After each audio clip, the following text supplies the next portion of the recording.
Why was she trembling at 33,000 feet when she'd once ruled the sky? The cabin lights glowed soft and golden, a fragile calm wrapped around 200 strangers suspended miles above the Pacific. Somewhere between Los Angeles and London, Hayes sat in seat 24A, head bowed, fingers pressed to her knees. Outside, the world was cotton and sunlight clouds drifting like forgotten dreams. But inside her chest, something stirred. A rhythm. A fear she thought she'd buried 3 years ago. A baby's laughter from the aisle, the faint rattle of the drink cart, the captain's smooth voice over the intercom, confident, routine. It should have been a peaceful flight. For everyone else it was, but not for her. Because had promised herself never to fly again, not even as a passenger. The buckle gleamed like a reminder of old habits, the kind that never die. Her thumb rubbed against the metal unconsciously, as if it were the throttle handle of an aircraft long gone. She hated that it still felt natural. 3 years ago, she'd commanded a flight team of the U.S. Air Force's elite, the Falcon unit. She had a call sign that echoed through the ranks, Falcon 2-1, a name spoken with respect, until the day it became a headline. Arrogant pilot kills her own team. The words had burned across every screen, every newsfeed, every whisper inside the hangars she once called home. The truth hadn't mattered then, only the spectacle of her fall. She'd lost everything, her wings, her honor, her peace. Now she was here, another face in economy class, wearing a baseball cap pulled low and a jacket that hid the scars on her hands. The flight was taking her to London, to a memorial service she'd promised herself she'd attend. A service for 3 names she carried like ghosts. Sarah, David. They were her team, her family, and she'd failed them. The hum of the engines deepened as the plane leveled at cruising altitude. Passengers stretched, whispered, settled in, leaned back and exhaled through trembling lips. She didn't notice the man 2 seats over watching her, not yet. He was middle-aged, wearing a business suit, the kind of man who liked knowing everything about everyone around him. He tilted his head, studying her face. "You used to be a pilot, right?" he asked suddenly. Froze. "I swear I've seen you somewhere. Wait, aren't you?" She smiled, polite, tired. "I work as an engine maintenance technician now. You must be mistaken." The man blinked, uncertain, then nodded slowly, muttering something about coincidences. But could feel his gaze linger, could sense the weight of recognition crawling across her skin. She turned to the window, clouds rolled beneath her like waves. Her reflection looked older, harder, but the eyes were the same, steady, focused, and tired of running. At the back of the cabin, a young flight attendant whispered to a colleague, "She doesn't talk much, does she?" The other attendant shrugged. "No, but look at her eyes, she's not like the others. She looks calm, too calm." A few rows back, a passenger, a man with sharp features and a cruel mouth, muttered loud enough for others to hear, "Can't believe they let someone like her on a plane." Didn't turn, she didn't have to, she'd heard it all before. She killed her team. She panicked. She shouldn't be allowed near a cockpit. She closed the small leather notebook on her lap, the one she always carried but never opened in public. Its cover bore a silver wing emblem, worn smooth by time and grief. Inside were pages of names, numbers, and radio transcripts, the final words of her crew before the fire swallowed them whole. She written those words by hand the night after the crash, every line etched into her memory. She read them sometimes when she couldn't sleep, when her guilt clawed its way back into her chest. 29. Eject now. Sarah, 32. I can't stabilize. David, 27. Tell my wife I. Static silence, then fire. She could still hear the explosion in her dreams. The smell of fuel, the scream of metal, the emptiness afterward. She'd been the one who survived, the one who walked away. And survival, for her, had felt like punishment. The flight attendant passed by with a tray of drinks. "Can I get you something to drink, ma'am?" "Just water," said. As the attendant poured, her eyes drifted to his hands. The scars were deep, jagged, the kind left by heat and metal, not the kind most people ever saw up close. "You're very brave," the attendant said softly, almost without meaning to. "Blink to what? Whatever you survived, you're brave to keep going." For a moment couldn't breathe. Brave. The word didn't belong to her anymore. She managed a small nod. "Thank you." The attendant smiled gently and moved on, turned back to the window. The sunlight caught the edge of her scar, turning it silver. She thought about the service waiting for her in London, the memorial, the faces of the families who blamed her, the commanders who'd stripped her of everything, the reporters who'd camped outside her apartment until she vanished. She thought about skipping it, turning around, hiding again. But she'd made herself a promise, face it, even if it broke her, even if they hated her for showing up. Outside, the clouds thinned. A sea of blue stretched endlessly, too beautiful to belong to a world that had caused so much pain. Her reflection stared back at her, eyes like storms, lips set in quiet defiance. It was strange, she thought, how a cockpit once felt like home, but now even being a passenger felt like trespassing. Behind her, laughter erupted from a row of teenagers watching something on their phones. A woman hummed softly to a baby. The steady rhythm of the engines filled the cabin, familiar, almost soothing. Tried to rest, but rest didn't come easily to those who'd seen fire rain from the sky. When she did close her eyes, the memories came vivid and merciless. The flight training center at Edwards, the sun glaring off the runway, waving from his jet, shouting something she couldn't hear. Then static. Then the warning alarms. Then the sound that had haunted her ever since, the shriek of tearing metal. She woke with a start, breathing hard. Her palms were slick with sweat. The clouds outside glowed orange now, the sun beginning its slow descent behind them. She opened her notebook again, read one name, then closed it. No one noticed her tears. But one person did. The same attendant from before, now kneeling to help an elderly woman fasten her, looked up and caught's expression, distant, hollow. Later, that attendant would tell investigators, "When I saw her helping that old lady, I just knew. This wasn't some cold-blooded killer. There was kindness in the way she moved, like she'd been broken once and was still learning how to live again. Didn't know anyone was watching. She was too busy trying not to feel." Minutes stretched into hours. The hum of the engines lulled the passengers to calm. Outside, the horizon turned purple. Then a vibration, subtle, almost imperceptible. Frowned, years of instinct stirred. It was wrong.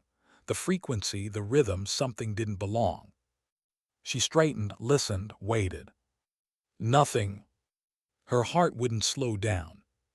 Probably just turbulence, the man beside her muttered. But knew better. Pilots knew the difference between turbulence and trouble. Still she said nothing, not yet. Her mind drifted back to the days she could trust her instincts, back before her hands shook, before command took her wings. She wondered if would have forgiven her, or Sarah, or David. She wondered if she could forgive herself. And then somewhere above the endless blue, she whispered, so softly no one heard, just one flight without fear. The engines roared louder, the sky darkened slightly, a child laughed again. And for a fleeting second, she almost believed she could do it, that she could simply sit here and be another anonymous passenger among many. But fate had other plans. Because at 30,000 feet, just minutes later, everything would change. The captain's voice crackled faintly over the intercom. "Ladies and we've reached our cruising altitude of 33,000 feet. Then static. A pause. And then the world began to tilt. How fast does silence turn to chaos? It began with a sound, a sharp metallic crack like the sky itself splitting open. Then came the explosion, a thunderous roar that tore through the right side of the aircraft, flinging the world into panic. Oxygen masks dropped like lifelines. The cabin lights flickered. A baby screamed. People gasped for breath that wasn't there. At first didn't move. Her body froze as the plane lurched sideways, every nerve screaming not again. Her fingers clutched the armrests, knuckles white. The air pressure changed, her ears popped painfully. Somewhere up front, someone shouted. The intercom hissed with static. Then came the words that turned fear into pure horror. Mayday, Mayday. This is Flight 4347. The captain is unconscious. We're losing control. The voice was young, frantic, the first officer. His tone cracked mid-sentence, the way people's voices do when they realize they're about to die. The plane tilted further. Overhead bins burst open. Bags, shoes, and fragments of coffee cups flew through the air. Passengers clung to seats, their screams blending into one endless sound. His heart hammered so hard she could feel it in her throat. She knew that sound, the descent alarm, the same shrill wail she'd heard the day her own jet went down. Her breath came in short, ragged bursts. Every instinct inside her screamed to do something. Every trauma screamed, don't. The memory hit her like shrapnel. 3 years ago, the simulator tests, the engine malfunction, the voice of shouting through the comms, pull up. The heat, the explosion, the weight of guilt that had never left. She'd sworn she'd never touch a control yoke again, sworn it on her team's graves. But now, the plane bucked violently, dropping several hundred feet in seconds. Passengers floated for a fraction of a moment, their screams suspended in zero gravity before gravity slammed them back into their seats. A woman's voice, high, trembling, "We're all going to die." Beside, the businessman was sobbing into his hands. Across the aisle, a mother tried to fit an oxygen mask onto her child's face while the boy cried for his father. Couldn't breathe, not from lack of air but from something deeper. She could feel herself slipping, her mind flashing between the present and the past. The alarms, the smell of burning fuel, the cockpit fire, his voice fading into static. Then another voice, softer, younger, a child. "Mommy, I'm scared." It came from behind her, a small boy clutching his mother's arm, eyes wide with terror. And that did it. Something in broke, or maybe something finally healed. Her pulse steadied, her breath slowed. Fear gave way to clarity. She stood. The movement was instinctive, defiant against gravity itself. Her cap flew off as she rose, revealing the scar that traced down her temple. The people nearest her stared as if seeing a ghost. A flight attendant grabbed her arm. "Ma'am, you have to sit down." His voice came out calm, steady in the chaos. "If no one gets in there, we're all dead." "You can't." "I'm a pilot." The attendant froze. Her gaze darted to the scars, the eyes that didn't blink even as alarms screamed overhead. Then she stepped aside. Pushed forward, fighting the tilting floor. Every few feet she had to grab to stay upright. A briefcase hit her shoulder, someone's elbow struck her side, but she didn't stop. The aisle felt endless, a tunnel of fear and disbelief. At the front of the plane, the cockpit door stood half open, the first officer's voice still shouting into the radio. "Mayday, Mayday, we've lost one engine, captain's down, I can't." Burst inside. Chaos, pure chaos. The captain lay slumped forward over the controls, his forehead bleeding. The first officer's right hand was wrapped in blood-soaked cloth, trembling as he tried to pull the yoke. Red warning lights blinked across every panel. The altitude meter spun downward like a countdown clock. 23,000 feet. 22,000. The sound of the wind tearing past the fuselage roared like thunder. The first officer turned toward her, eyes wild. "Who the hell are you?" "Hayes," she said quickly. "Test pilot, Air Force, let me help." He blinked, recognition flickered across his face. "You're..." "Yes, the disgraced one. We can debate it later, move." He hesitated. just long enough for the plane to drop another 1,000 feet. "Do you want to live or not?" she barked. He slid aside, gripped the yoke and froze. Her fingers trembled, the memories crashed in. The heat, the explosion's last breath, tell my wife I. Her hand pulled back instinctively. She couldn't. She'd sworn never to touch another aircraft. She'd sworn it to their families, to herself. Her throat tightened. The alarm screamed louder. 21,000 feet, 20,800. She whispered, barely audible, "Not again. I can't kill them again." The first officer looked at her, desperation bleeding into disbelief. "Please, I can't hold it much longer." Through the windshield, the ocean glinted below, impossibly close. Then came the voice. Not through the radio, not through memory, but from deep inside. "If anyone can save us, it's you." His voice faint, echoing through years of guilt. Her eyes hardened, the trembling stopped. Her hands shot forward. "This is Falcon 2-1, she said into the radio, initiating manual override. Her tone cut through every alarm. The first officer blinked. "Falcon what?" Didn't answer. Her hands were already moving, flipping switches, resetting hydraulics, adjusting thrust vector manually. She felt the aircraft respond, sluggish at first, then stabilizing under her command. Her instincts took over, that muscle memory carved into her bones from 1,000 flight hours. She countered the yaw drift with her left rudder, trimmed the ailerons, reduced throttle on the left engine to balance asymmetrical thrust. The descent slowed. The shaking eased. For the first time since the explosion, the plane began to listen. 19,000 feet. Leveling. The first officer stared at her, eyes wide. "You still remember." His voice was steady now. "Every lesson, every failure, every warning light that ever screamed at me." She reached for the comm. "Flight 4347 to any military aircraft in range declaring emergency. One engine failure, captain incapacitated, cabin pressurization compromised. I am assuming command." The radio hissed. Static. Then a voice, calm, male controlled. "Falcon 2-1, say again." Froze, her hand hovered over the switch. Did he just say her call sign? "Repeat transmission," the voice said again. "Did you say Falcon 2-1? She hesitated, her throat dry. Then quietly, affirmative. "Falcon 2-1, formerly U.S. Air Force, now commanding Flight 4347. There was a long pause.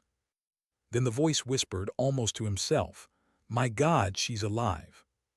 Her heart skipped. Whoever was on the other end knew her.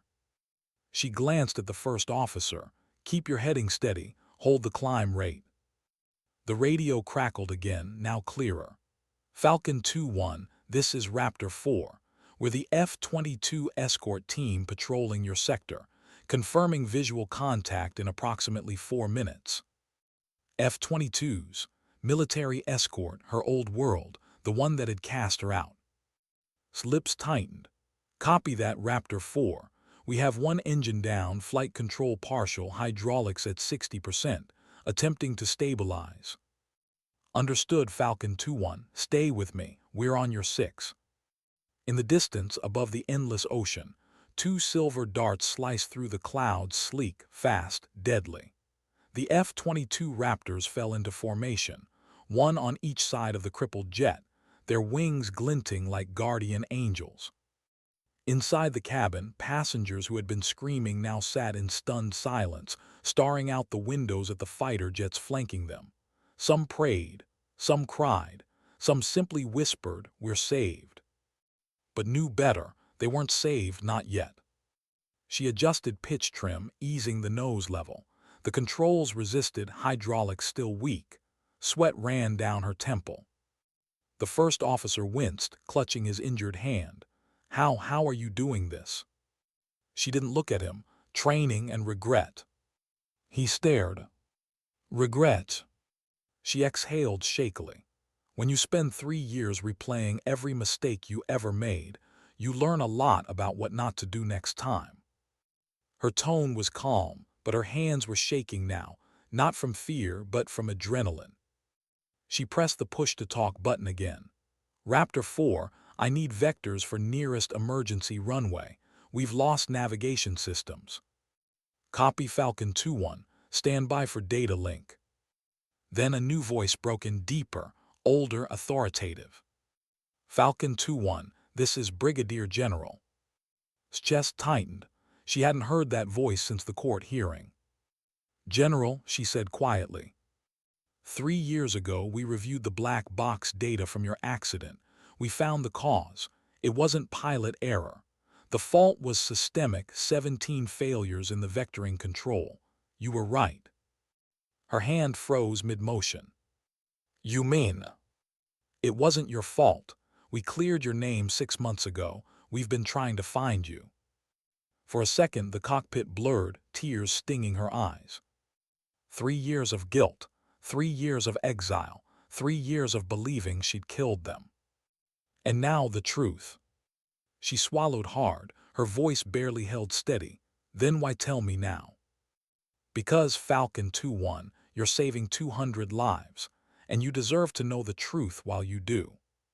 She turned her face away, wiping her eyes quickly. There was no time for tears, not yet. The altimeter read 18,000 feet steady. The plane was stable for now. But fuel was leaking from the damaged wing.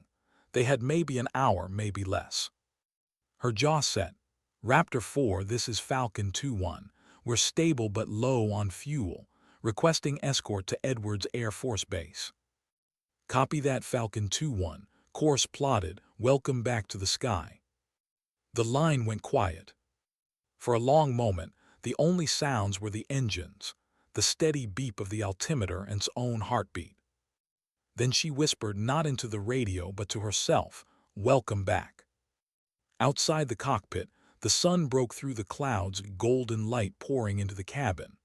The fighter jets glided alongside, their pilots watching silently.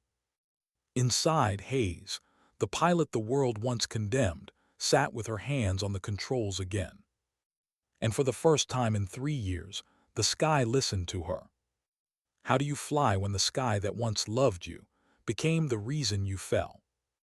His hands were steady on the controls, but inside she was trembling. The kind of trembling that doesn't show, the kind that hides behind focus, precision, and the faint, controlled rhythm of breath. The plane was holding level at 18,000 feet now. One engine gone, hydraulics damaged, navigation systems offline. But it was still flying. And for the first time in 3 years, so was she. Falcon 2-1, came the radio voice, the same calm tone from Raptor 4. We've got visual on your aircraft. Your trailing fuel from the starboard wing looks like a small rupture near the outboard tank. Glanced at the indicators. The readings confirmed it, fuel pressure dropping on the right side. Copy that, Raptor 4, she replied. We'll have to transfer remaining fuel to port tank, initiating crossfeed. Her fingers moved fast, muscle memory guiding her. Flip, adjust, balance. The first officer watched in awe. How do you even remember all this? You haven't flown in years. Didn't look up. It's not something you forget. The procedures change, but the instincts, they stay. He hesitated. You used to fly F-Series test craft, didn't you? Yeah, she said softly, until I broke one. Her voice cracked on the last word. The cabin shifted slightly as the balance corrected. Outside the windshield, the world was breathtaking. A glowing ocean beneath, broken clouds ahead, sunlight catching the edges of the fighter jets escorting them. The F-22s moved with precision, silent and graceful, a living reflection of discipline and trust. Could almost feel their eyes on her. The radio hissed. Falcon 2-1, Raptor 4, you've got one hell of a reputation up here. She smirked faintly. Yeah, I've read the headlines. Not what I meant, ma'am, the pilot answered. Most of us trained on your flight recordings. Falcon units emergency recovery drills, those were based on your test data. Blinked, those were still in use. Still are, he said quietly. You taught half the Air Force how to fly under failure. Her chest tightened. That old ache returned, the one between pride and pain. I guess, she said, voice low, they just forgot to include the part where I crashed. There was a pause. Then Raptor 4 replied softly, no one forgets, ma'am. Some of us just never stopped believing you weren't the reason. The cockpit was silent. The first officer looked away respectfully, pretending not to notice the tears that blinked back. The general's voice returned, firm but measured. Falcon 2-1, this is General again. I want you to listen carefully. Your right hydraulic system is compromised. We've seen the data from your telemetry. Do not use auxiliary controls for descent. Understood, she replied automatically, like the pilot she used to be. And she waited. When this is over, we'll talk. You deserve to come home. Her throat closed up. For a heartbeat, she couldn't speak. Copy that, General, she said finally, her voice small. In the cabin behind her, the passengers were quieter now. The panic had turned to silence, the kind that only comes after people have cried all they can. Some prayed aloud. Others just stared at the fighter jets outside like angels in formation. The little boy from before sat with his mother, clutching her sleeve. Mommy, he whispered, is the lady flying the plane gonna save us? His mother looked toward the cockpit door, her voice shaking. Yes, baby, I think she already is. Didn't hear them, but somehow she felt it, a strange calm washing over her. The kind she used to feel before a test flight, before the world turned upside down. Her eyes flicked to the instruments. Airspeed 280 knots, altitude steady. Raptor 4, she said into the mic. Status on nearest viable runway. Edwards Air Force Base, Falcon 2-1. Runway 18 clear for emergency landing. You've got a 37-minute flight time at current speed. Copy that. The first officer frowned. We don't have that much fuel left. I know, she said simply. He stared at her, the calm in her voice, the way her eyes never wavered. Outside, the sun was beginning to sink, throwing orange light across the wings. The fighter jets caught the glow, two silver streaks guiding them home. The radio crackled again, another voice now younger, urgent. Falcon 2-1, this is Raptor 5. I read the reports on your accident. I just want to say I'm sorry for believing what they said. Didn't respond immediately. The words hit her like turbulence. After a moment, she said quietly, you weren't the only one. The younger pilot's voice broke slightly. My father was in your program, ma'am. He always said you were the best. Her grip on the yoke tightened. She didn't trust her voice enough to answer. Instead, she adjusted pitch, trimming for efficiency. Every motion was deliberate, graceful, filled with quiet determination. The first officer broke the silence. You know, when you came up here, I thought you were insane, but now. She glanced at him, a ghost of a smile playing on her lips. Still might be. He chuckled weakly. Maybe, but if we make it down alive, I'll buy you dinner. Her eyes flicked back to the horizon. Deal. 20 minutes later, the base appeared as a faint smudge of concrete and light on the desert floor, still too far, but close enough to hope. The fuel gauge needle trembled near empty. She switched frequencies. Raptor 4, this is Falcon 2-1. Fuel status critical. Request priority landing and emergency vehicles on standby. Copy Falcon 2-1. Edwards confirms all units ready. Roger. The first officer leaned forward, adjusting his seat belt. His bandaged hand trembled slightly. We're really going to make it, aren't we? Didn't answer, she couldn't. Because deep down she wasn't sure. The damage indicators flickered again, the right wing structure weakening. A quiet alarm began to beep, not urgent yet, but close. Her mind raced through possibilities. She could lighten the load, adjust flaps manually, or pray the airframe held together for 10 more minutes. She chose the first two. "Cabin, this is cockpit," she said into the PA. Her voice, calm and firm, filled the entire aircraft. "Everyone, listen carefully. We've sustained engine and structural damage. We are diverting to Edwards Air Force Base for an emergency landing. Please remain seated with your belts fastened. Do not panic. We are stable and in control." The words carried a weight, authority wrapped in warmth. In the cabin, the passengers quieted immediately. Her tone didn't just command them, it soothed them. Later, one of them would tell reporters, "When she spoke, we believed her. There was something in her voice like she'd seen death before and wasn't afraid of it anymore." Back in the cockpit, switched back to the military channel. "Falcon 2-1, you're looking good on our scope," said Raptor 4. "Maintain altitude for 10 more miles, then begin controlled descent at 200 knots. "Copy." Then another voice cut in, softer, familiar. "Falcon 2-1, this is Colonel Sarah." Froze. Sarah, sister, the one who'd taken command of the Falcon unit after discharge. "Sarah," she whispered. "I heard the call sign," Sarah said quietly. "Didn't believe it at first. You shouldn't be out there alone." Smiled faintly through tears. "Guess I didn't have a choice." "You always had a choice," Sarah said gently, "and you chose right again." The air around seemed to still. "Falcon 2-1, Sarah continued. "I just want you to know we'd been proud, we all would." That was it, the sentence that broke the last wall inside her. Tears blurred her vision. For a second she couldn't see the horizon, only light and memory. "Thank you," she whispered. The first officer glanced at her, confused by the emotion in her voice. Took a deep breath, straightened in her seat, and tightened her grip on the controls. "Raptor 4, Falcon 2-1 commencing final descent."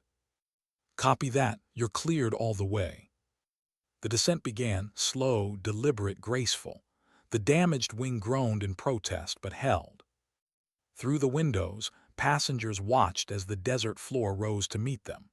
The two F-22s stayed close, one dipping a wing in silent salute. His mind was calm now. Every part of her was focused, the rhythm of the descent, the hum of the engines, the faint vibration of airspeed. And somewhere beneath it all, peace. She hadn't felt that in years. "Flaps to 30, she said softly. "Flaps 30, the first officer echoed. "Gear down." The familiar thunk answered her. "Speed 145, coming steady." She could see it now, the runway stretching long and bright, fire trucks lining the sides like silent sentinels. The general's voice came through again, quieter this time. "Falcon 2-1, whatever happens next, you've already done enough. The rest is gravity and grace." She smiled through the tears. "Copy that, General." 1,000 feet. The plane glided lower, smooth despite the damage. The desert wind buffeted the fuselage, but hands compensated, subtle and sure. 500 feet. 200. 50. "Hold," she whispered. The wheels touched, a soft screech, a jolt. Then solid ground. The passengers gasped, then erupted into applause, sobs, laughter. Didn't hear any of it. She only felt the vibration fade from the yoke, the final tremor of landing. She exhaled a sound that was half relief, half disbelief. They were down, alive. The first officer turned to her, voice breaking. "You did it." She leaned back in her seat, eyes closed, tears running freely. "No," she whispered, "we did."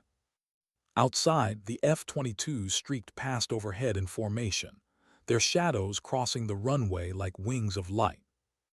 And somewhere in the control tower, Sarah watched the landing through binoculars, whispering to herself, "Welcome home, Falcon 2-1."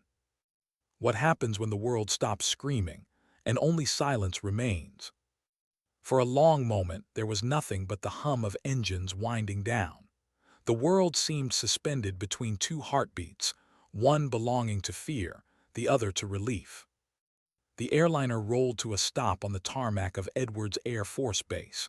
Dust swirled in the golden light. The desert wind whispered against the fuselage. Inside, no one moved. 200 people sat frozen, eyes wide, breathing shallow. Then slowly, a single sound broke the stillness. Applause. It started somewhere near the middle rows, hesitant, shaky, then grew. Laughter mixed with sobs. Passengers hugged each other, wept into strangers' shoulders. Some crossed themselves. Some whispered prayers of gratitude. But Hayes just sat there. Her hands still rested on the yoke, trembling slightly. Her heart thudded so hard she could feel it in her fingertips. The weight of the headset on her neck, the scent of burnt circuitry in the air, everything felt too real to process. She exhaled. They were alive. The first officer turned to her, his voice breaking with emotion. "You did it. You actually did it." She didn't answer at first.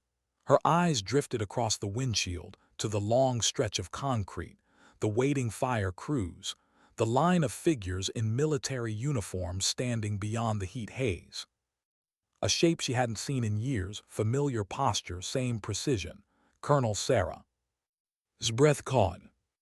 The F-22s that had escorted them arced overhead one last time, their wings flashing in salute before vanishing into the sunlight. "Engines off," she said quietly. "Parking brake engaged." The first officer followed, still watching her as though he didn't quite believe she was real. When the final switch clicked into silence, she leaned back in her seat. Her body sagged, every nerve unclenching at once. The tears came before she could stop them. Not loud, not broken, just quiet tears that fell without permission, tears 3 years overdue. The cockpit door opened behind her. The young flight attendant, the same one who'd called her brave, stood there, eyes red, hands shaking. "Captain," she said softly, "passengers are stable, no serious injuries. We're ready to begin evacuation." "Turned good. Use the front ramp, keep them calm." The attendant hesitated. They're asking for you." Froze. "For me. They want to thank you." Her instinct was to say no, to hide as she always did, but something inside her shifted. She nodded once. "I'll be there." When she stood, her knees nearly buckled. The first officer reached out, steadying her. "You sure you're okay?" "No," she admitted softly, "but I'm standing, that's enough." She pushed the door open and stepped into the cabin. Every head turned. The applause that began earlier swelled like a wave. People rose to their feet, strangers clapping through tears. Some reached out to touch her sleeve as she walked past. Some simply whispered, "Thank you." The businessman who had mocked her before sat near the aisle, tears streaming down his face. As she passed, he stood, voice shaking. I said terrible things about you," he stammered, "and you still saved my life. I'm so sorry." Paused, looking at him for a long moment. Then she said quietly, "I didn't do it for thanks. I did it because it was right." He nodded, eyes down, ashamed. A little boy broke free from his mother's arms and ran down the aisle toward her. "You saved us," he shouted, his voice pure, certain. He threw his arms around her waist before she could react. The sudden warmth of that small gesture shattered whatever composure she had left. She knelt down, her voice trembling. "I'm not a hero, sweetheart. I just did what I knew how to do." He pulled back and looked at her with the kind of innocence that doesn't understand guilt. "You're the bravest person ever." She smiled, small, raw, real. "Maybe, but bravery doesn't always feel brave." His mother reached them, tears streaming. "Thank you," she whispered, "for bringing my baby home." Could only nod. Her throat was too tight for words. Behind her, the sunlight spilled through the open hatch as the ramp lowered. The desert air hit her face, warm, dry, carrying the faint scent of jet fuel and sand. And beyond that ramp stood the ghosts of her past. Fire crews, medics, soldiers, and in front of them Colonel Sarah, her old squadron mate. for 3 years, had imagined this moment 100 different ways, every one of them ending with judgment, blame, rejection. But now, as she stepped onto the tarmac, her boots hitting solid ground, Sarah was already walking toward her. When they stopped face to face, no one spoke. The wind filled the silence. Sarah's lips parted, but the words didn't come. Her eyes glistened.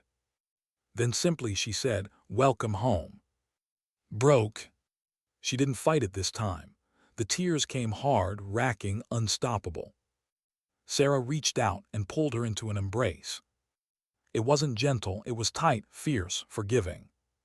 3 years of pain, guilt, and silence poured out between them without a single word.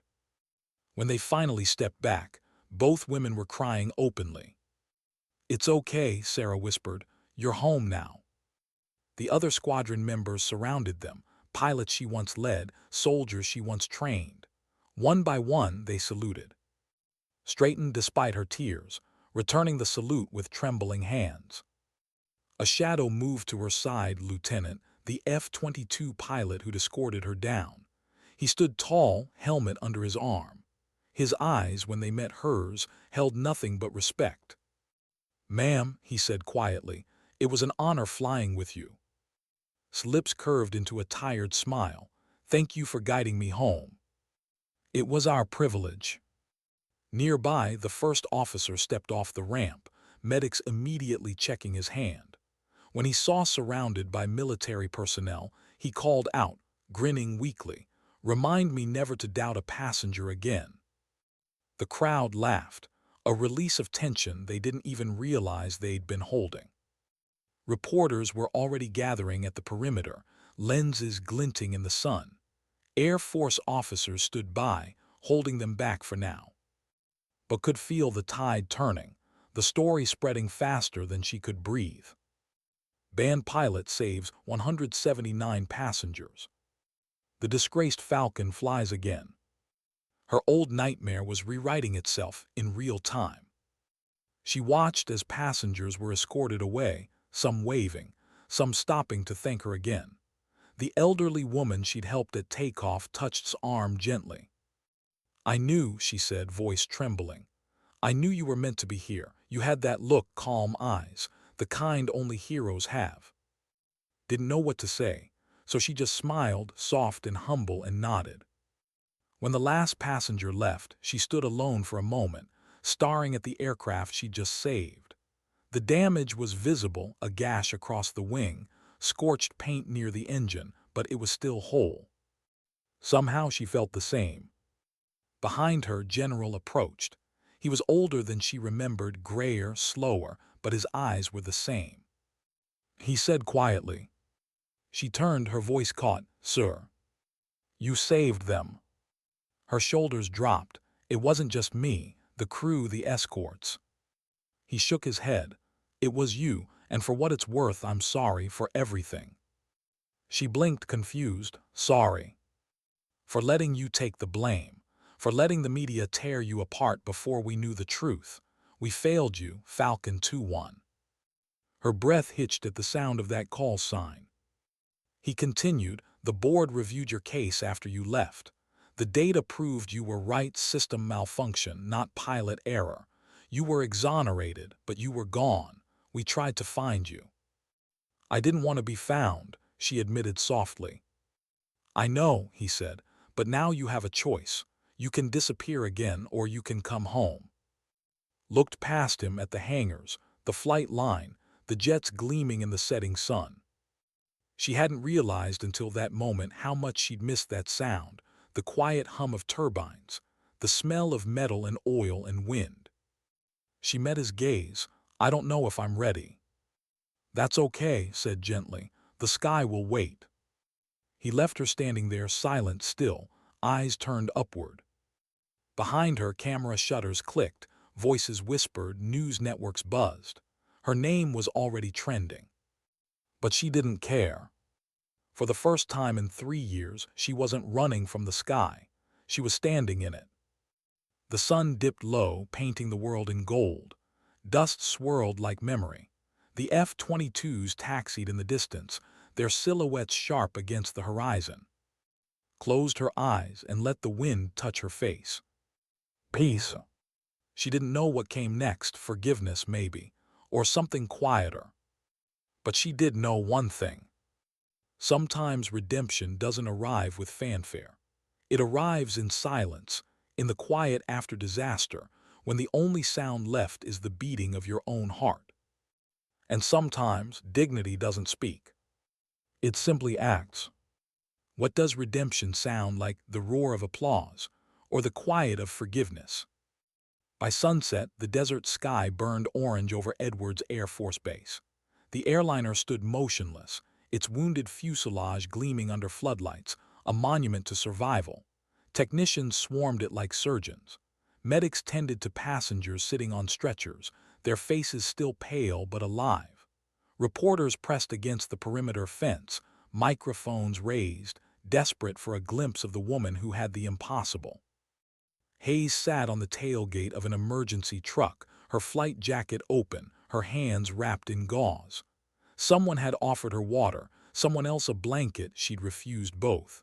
She just sat there, head down, watching the sun dip below the mountains. 3 years ago, she'd walked away from this very base in disgrace. Now she was back, but the silence inside her felt heavier than ever. The first officer approached, his arm bandaged. "Hey," he said gently, "they're calling you a hero." Didn't look up.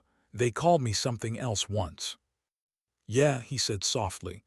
"They were wrong then, they're right now." She didn't reply.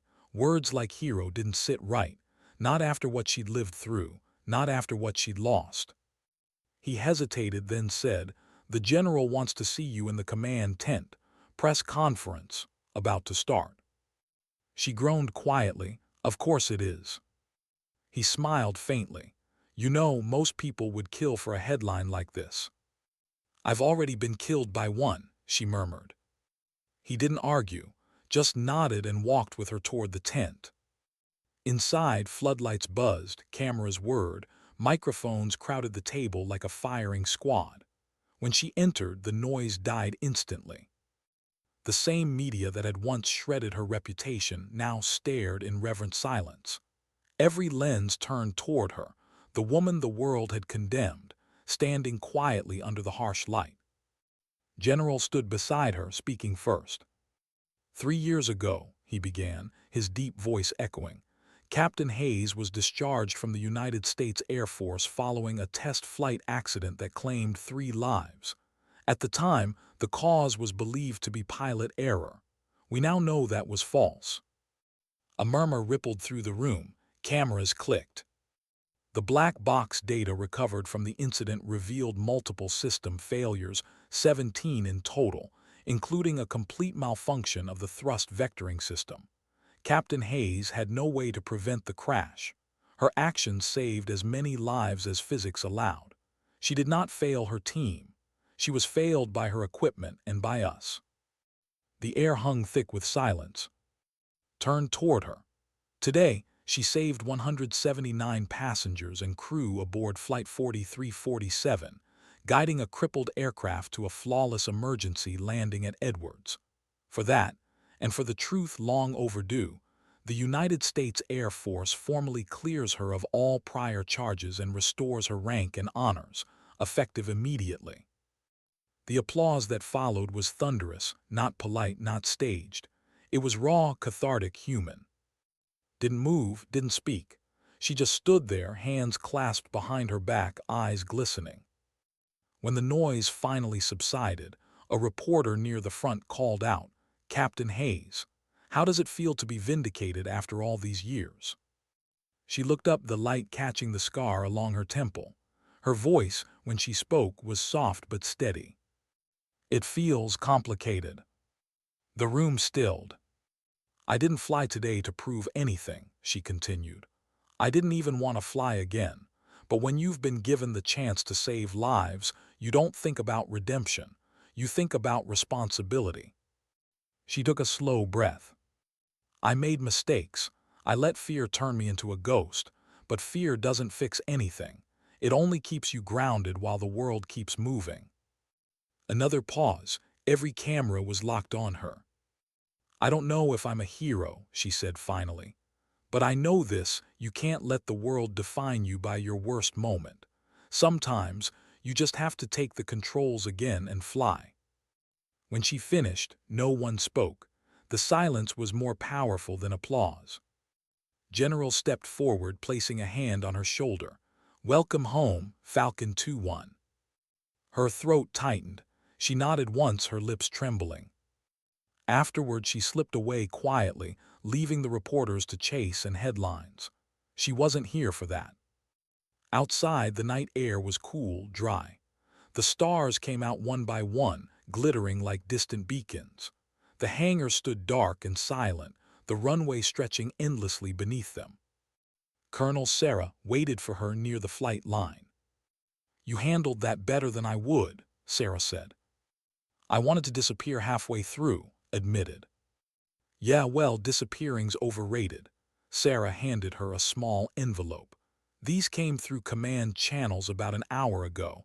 I think you'll want to read them."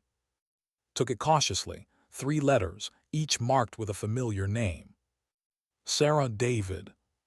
Not from them, of course, from their families. Her hands trembled as she unfolded the first one. The handwriting was neat, formal.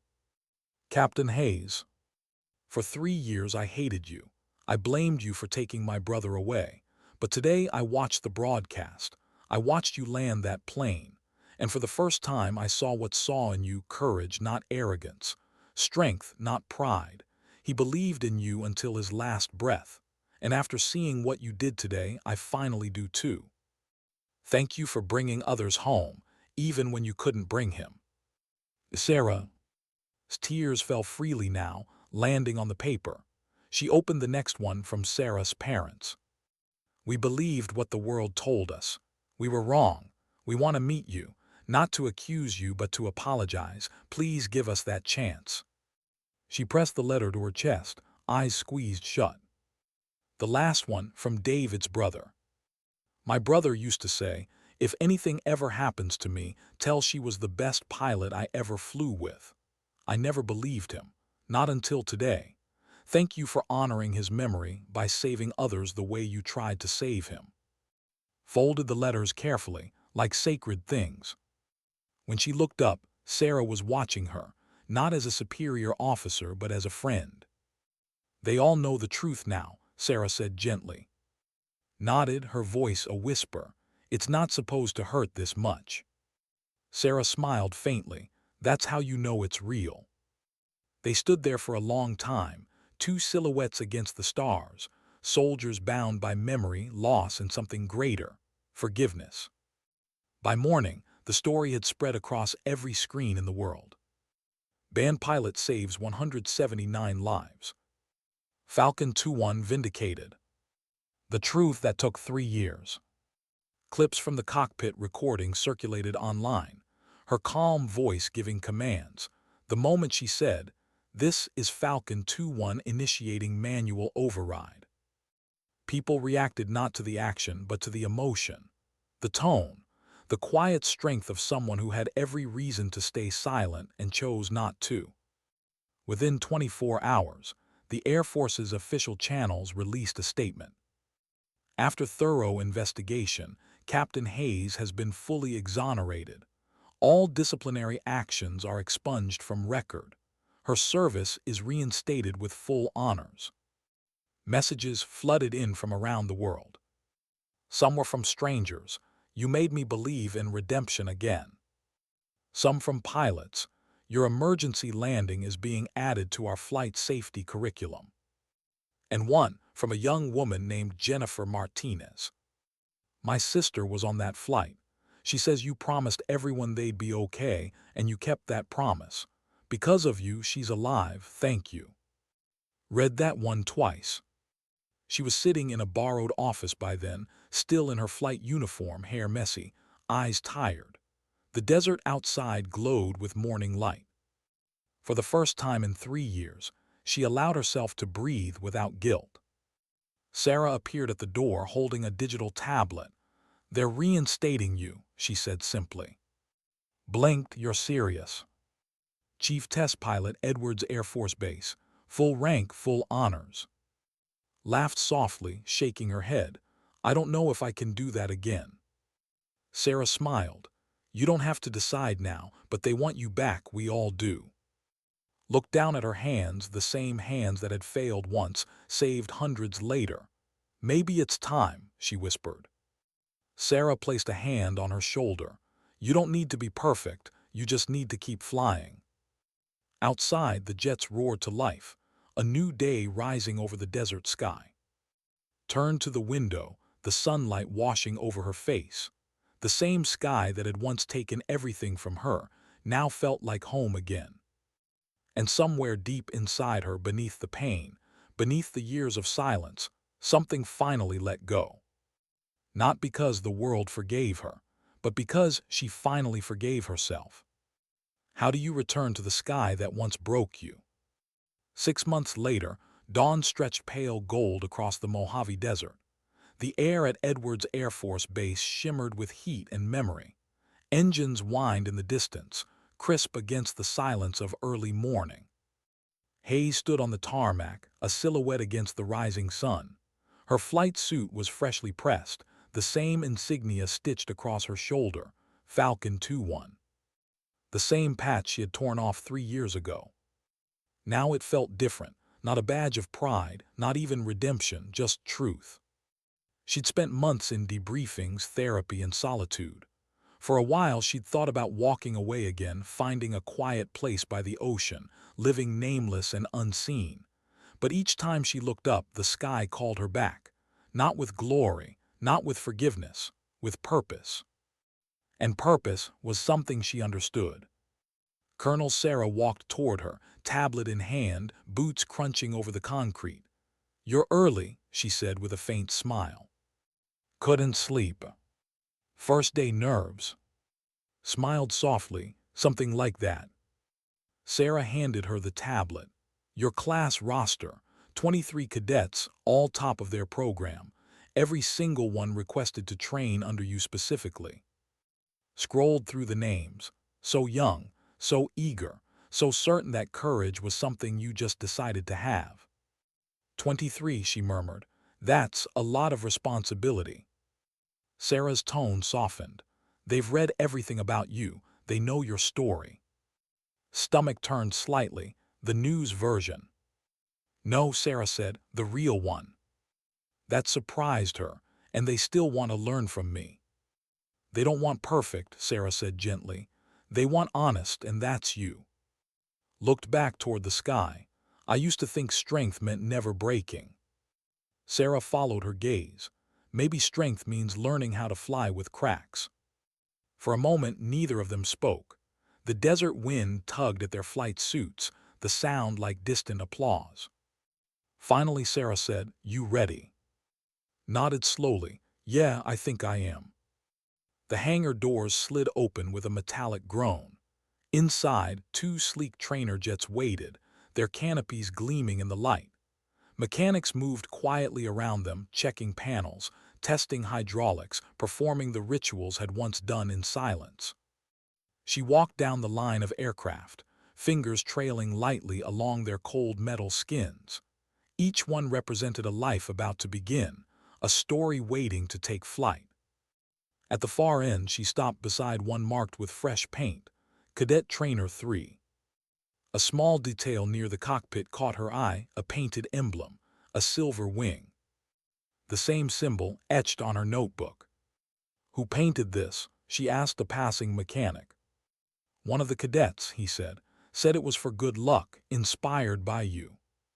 His throat tightened. She didn't trust herself to respond. Later that morning, the cadets arrived, 23 of them, crisp uniforms, eyes bright with adrenaline. They gathered in the hangar, whispering quietly. Some stole glances at her, like they couldn't quite believe the legend in front of them was real. Stood before them, hands clasped behind her back. Cadets, she began, her voice carrying easily through the space. I've read your files, you're all exceptional. You know your systems, your procedures, your checklists.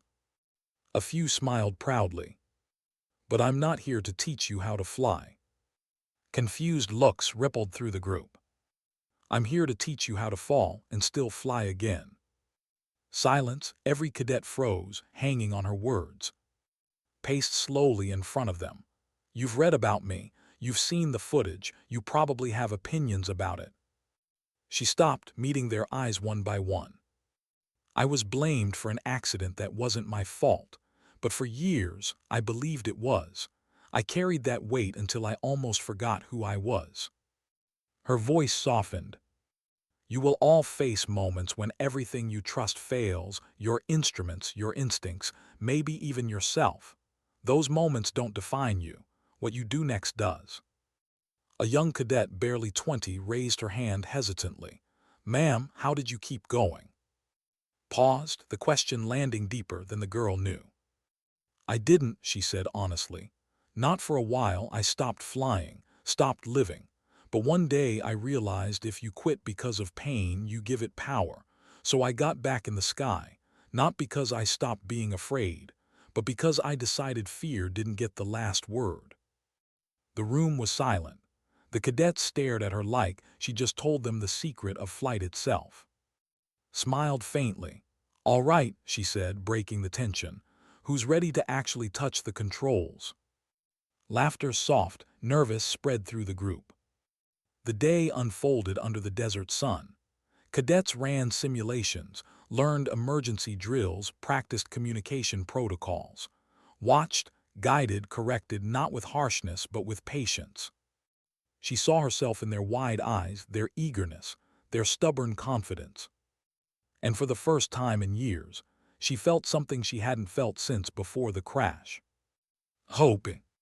That evening, after the hangar lights dimmed and the last of the cadets had gone, walked to the memorial wall. The wall stood at the far edge of the base, long, black stone, engraved with the names of fallen pilots. It reflected the sky like a mirror. 3 names glowed softly in the twilight. Sarah, David. Stood there for a long time, silent. Then she reached into her pocket and pulled out the small leather notebook, the one she'd carried for years, the one that had lived through every nightmare. The silver wing on its cover caught the last rays of sunlight. She knelt and placed it at the base of the wall. I kept your promise, she whispered. I'm teaching now, I'm flying again, I'm home. Her voice cracked on the last word.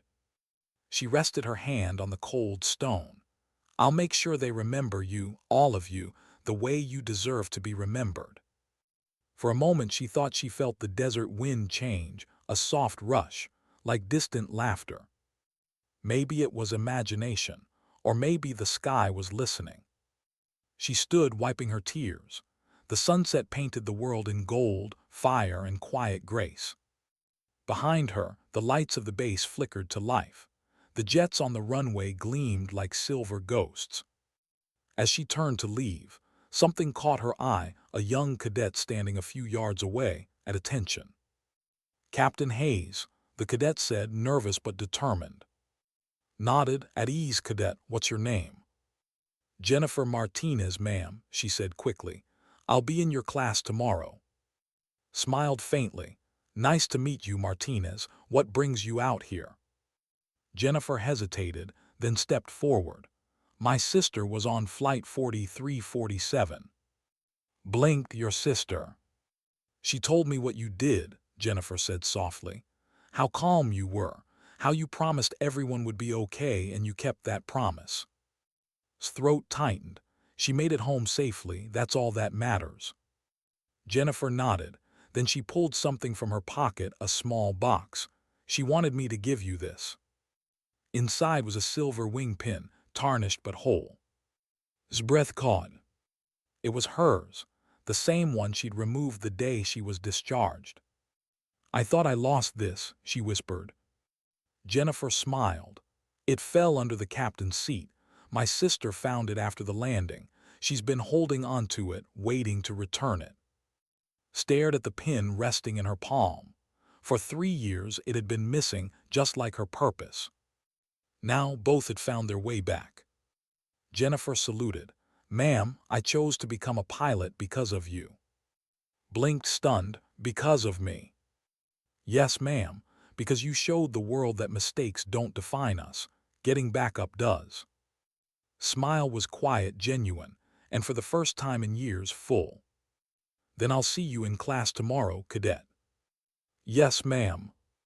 As Jennifer walked away, pinned the silver wings back onto her flight suit. The metal was warm from her hand, gleaming faintly in the last light. She looked up, the desert sky wide and endless above her, streaked with orange and violet. And then high above, an F-22 broke through the clouds, a single aircraft performing a slow, graceful victory roll. Smiled through tears. Nice touch, she whispered. The jet dipped its wing once, then vanished into the distance. She stood there until the light faded completely, the silver wings shining faintly against her heart. Sometimes, she thought, the sky doesn't give you closure. It gives you continuity. A reason to keep looking up. How do you teach others to fly when you once forgot how to breathe? The morning sun rose over Edwards Air Force Base, washing the tarmac in pale gold. The jets lined in perfect formation gleamed like sleeping hawks. Wind whispered through hangar doors, carrying the faint smell of oil and dust, the scent of flight. Inside Hangar 4, the cadets were already gathered. 23 of them, flight suits crisp, eyes sharp, notebooks open. Nervous energy filled the air like static. They stood in rows, waiting for the one person every pilot on base now spoke about in reverent tones. Hayes stepped into the hangar. Her boots echoed across the floor, calm, steady, deliberate. Her silver wing pin caught the light, the same one that had been lost and returned. The cadet straightened instinctively. She stopped in front of them, hands behind her back, her expression unreadable but kind. "Good morning," she said, her voice clear but soft. "Good morning, ma'am," they echoed in unison. Scanned their faces, so much potential, so much naivety, and somewhere deep down the same spark she once carried. "Let's skip introductions," she said. "You all know who I am, and I've read enough about each of you to know who you might become."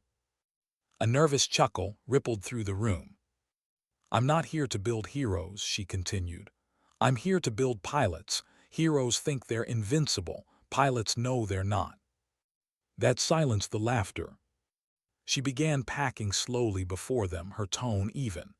"You've all studied physics, aerodynamics, emergency protocols. You've learned what to do when systems fail. But what I'm about to teach you, they don't write in manuals." She stopped and faced them. "You'll learn the sound of your own fear." The room was still. That moment when the cockpit shakes, alarms scream, and the voice inside your head starts whispering, "This is it." That voice, it's not your enemy. It's your honesty. Listen to it, but don't obey it. She took a breath. Courage doesn't mean ignoring fear. It means flying with it. For a long moment, no one moved. Then Cadet Jennifer Martinez, the young woman who had returned her silver wings, raised her hand. "Ma'am, may I ask a question?" Nodded. "Go ahead, cadet." What if you make the wrong call? If you freeze or choose wrong or can't fix it?" Studied her carefully, recognizing that tremor in her voice, the same one she once had. "Then you live with it," said softly, "and you learn from it. That's what pilots do. We live with our mistakes because we can't afford to pretend we don't make them." She paused, then added, "I made one once. I believed the world when it told me I wasn't worth a second chance. That's the only mistake I'll never forgive myself for. Don't let anyone, not command, not the public, not even yourself, convince you that failure defines you." The cadets absorbed every word. Some wrote it down. Others just watched her as though memorizing her strength. His voice softened. "All right, helmets on, we fly in pairs today." Outside, the desert shimmered in midday heat. The roar of twin engines filled the air as the first two cadets taxied onto the runway. Stood on the observation deck, headset on, eyes tracking their every move. "Cadet, throttle to 80%. Keep your climb steady, you're drifting starboard." "Yes, ma'am." The jets rose in unison, cutting clean through the morning haze. Watched, every instinct alive, her mind calculating angles, wind speed, fuel flow, all the things that used to come to her like second nature. Now it wasn't just about control, it was about trust. Trusting others to do what she once did alone. She guided them through drills, steady and precise. Her voice carried that calm confidence that had once saved hundreds. When they landed, sweat streaked their faces, but their eyes shone with exhilaration.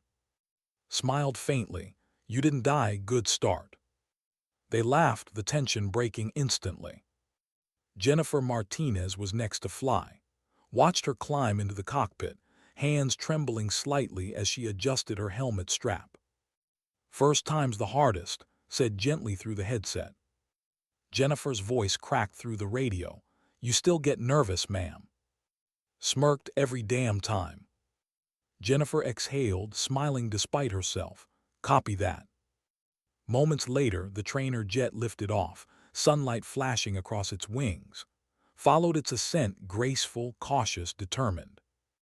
It was like watching a reflection of her younger self, fearless but fragile. At one point the radio hissed, "Ma'am, I'm getting turbulence on the left side." "Stay calm," instructed. "Compensate with rudder. Trust your instruments, but more than that, trust your hands." There was a pause, then, "Copy, ma'am, adjusting." The wobble evened out. Smiled quietly to herself, "Ata girl." When Jennifer landed, she climbed down the ladder shaking, adrenaline coursing through her. Was waiting. "How'd it feel?"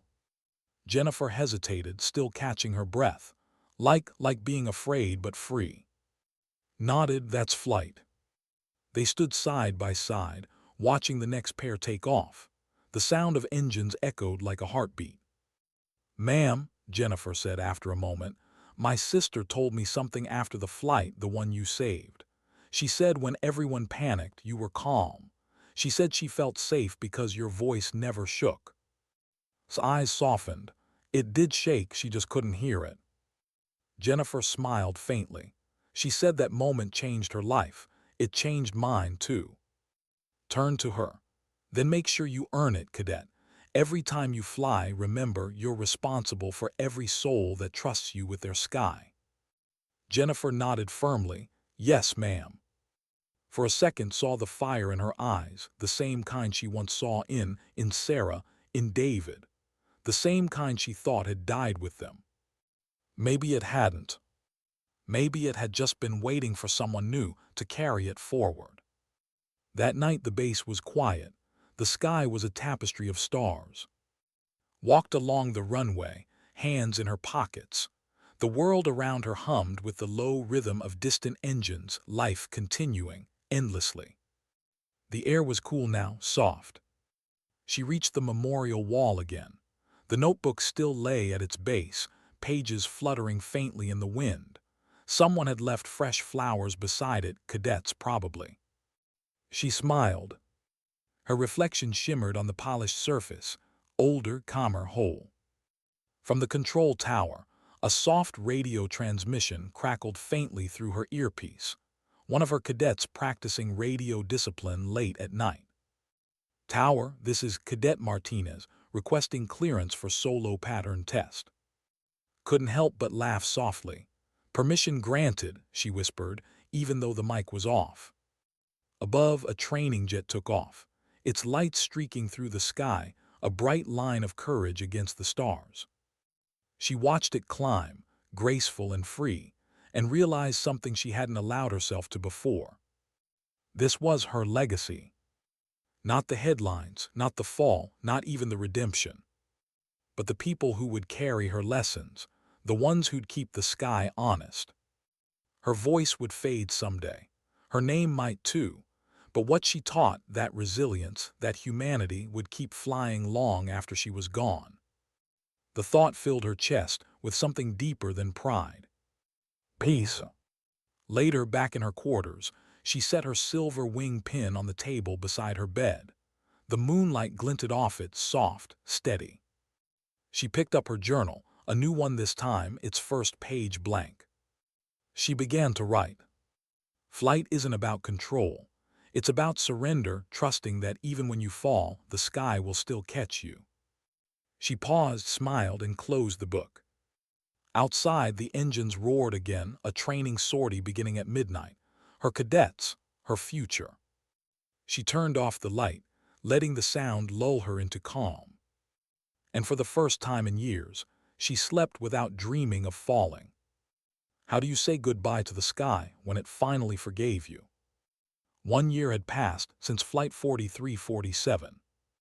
The headlines were gone, the noise had faded, but the story, her story, had not.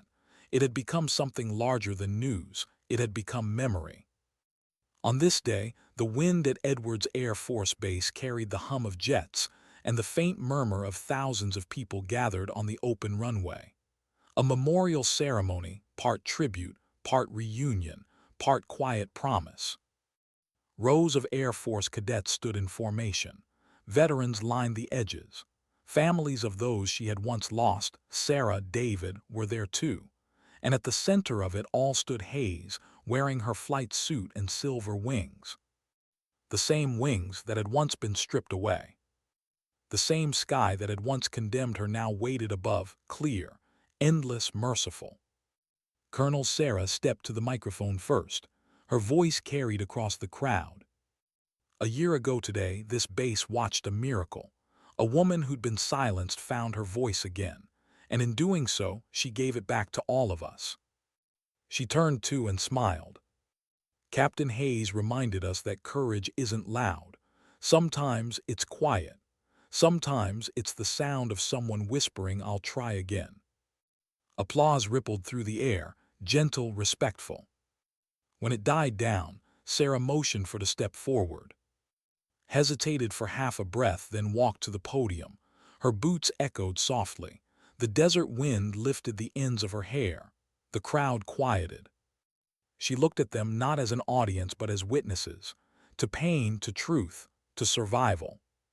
Her voice, when she spoke, was steady. A year ago, I was on a plane I wasn't supposed to be on. I told myself I'd never fly again.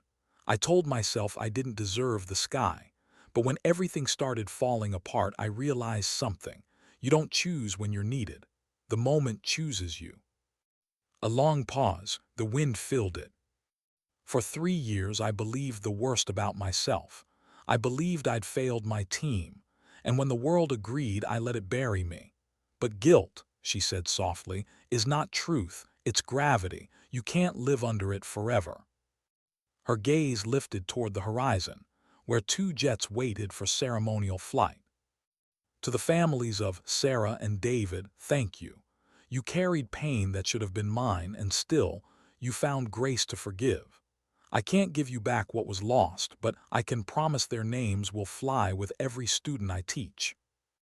She gestured toward the cadets standing in perfect formation. They're the future, the reason I'm still here. And maybe that's what redemption really is, not erasing the past, but using it to lift someone else. Her voice trembled slightly on the next words. When I took the controls that day, I wasn't trying to be brave. I was terrified. But courage isn't the absence of fear. It's the decision that something else matters more. For me, it was 179 lives. For you, she looked across the crowd, it might be one, or even your own. A soft, reverent silence fell. Then she smiled faintly. They call this a memorial, but I think it's more of a takeoff. Laughter and applause broke the stillness. Sarah stepped forward again and wrapped her in a brief embrace. You did good, Falcon 2-1. Whispered back, we did. After the ceremony, the crowd dispersed slowly. Cameras lowered. The airfield began to empty until only a few figures remained. Her cadets, and the silver monument unveiled during the event, a sculpture of 3 abstract wings rising skyward. Each wing bore a name. Sarah, David. At the base, engraved words shimmered in sunlight. They still fly. Traced the letters with her fingertips, her throat tightening. Behind her, Jennifer Martinez approached, standing at attention. Ma'am, we're ready for the formation flight. turned and nodded. "How's the weather?" "Perfect visibility, no turbulence." "Good," said softly. "Let's give them a show." Minutes later, 6 jets sat lined on the runway. 2 instructors, 4 cadets, climbed into the lead cockpit, the seat embracing her like an old friend. The smell of metal, fuel, and sun-warmed leather filled her lungs. Her hands rested on the controls. Not trembling, not afraid, just steady. "Falcon flight, this is 2-1, sound off." 2-2 ready. 2-3 ready. 2-4 ready. 2-5 ready. 2-6 ready. Her smile was small but certain. "Copy all, let's fly." The engines roared to life. Dust swirled. The formation began its roll, the world blurring beneath them. Then lift, clean, powerful, graceful. His heart surged with the familiar, weightless pull of ascent. "Gear up," she said. "Climb to 10,000 feet, form on me." The cadets maneuvered perfectly, wings flashing in the afternoon sun.